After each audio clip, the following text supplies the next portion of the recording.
Today is Good Friday, the day when the Church marks Jesus' death on the cross, the day when the Church remembers God's ultimate act of sacrificial love.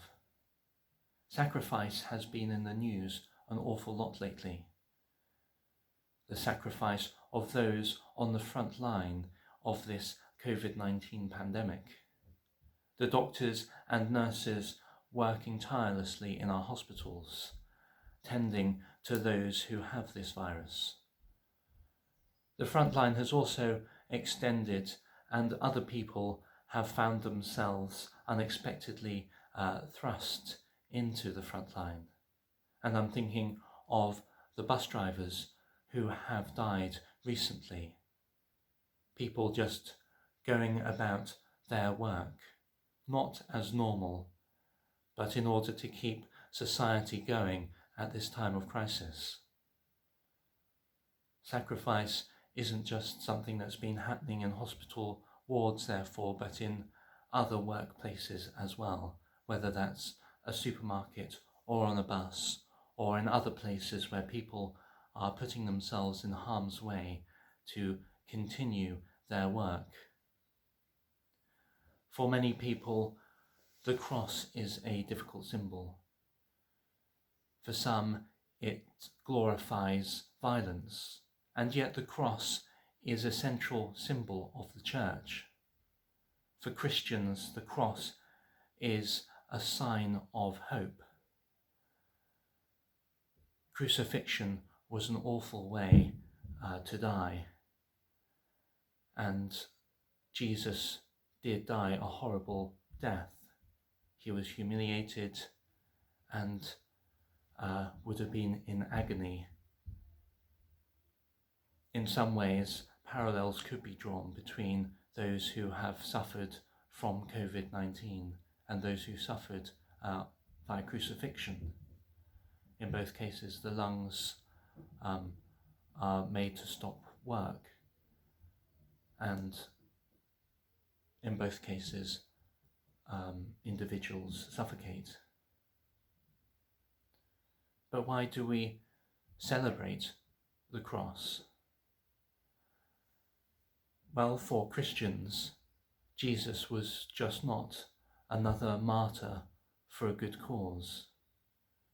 Jesus was God incarnate, God himself. God lived our human life in Jesus. And in Jesus, God suffered as humans suffer. And therefore God is with us when we suffer, just as many of us are suffering now.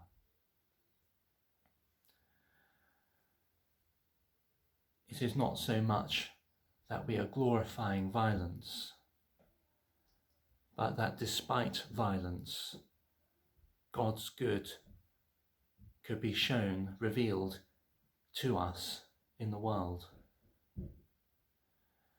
And I think there are parallels there too with the way that society has responded with sacrifice to the COVID crisis.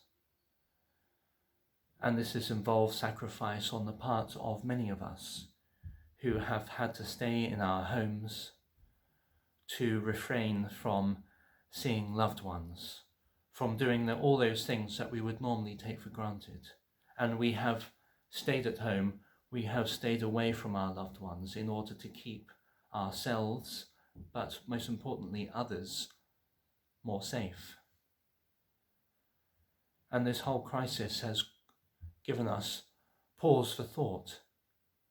It has led to some fundamental questions about how society functions, about how we look after the most vulnerable. And already we can see how, as a society, we are perhaps more compassionate and less competitive than we might otherwise have thought. Phoning round members of our community here, I have discovered that so many people who I thought would be isolated have been helped by friends and neighbours, people who perhaps they may not have spoken to before have been reaching out to them. it's not just competition that helps the world go round. More importantly than that is compassion.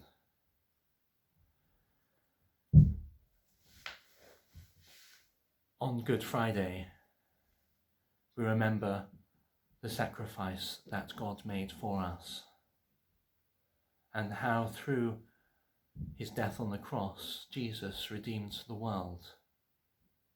The cross is a symbol that however bad things get, there is still hope, that in hopelessness, there is hope still.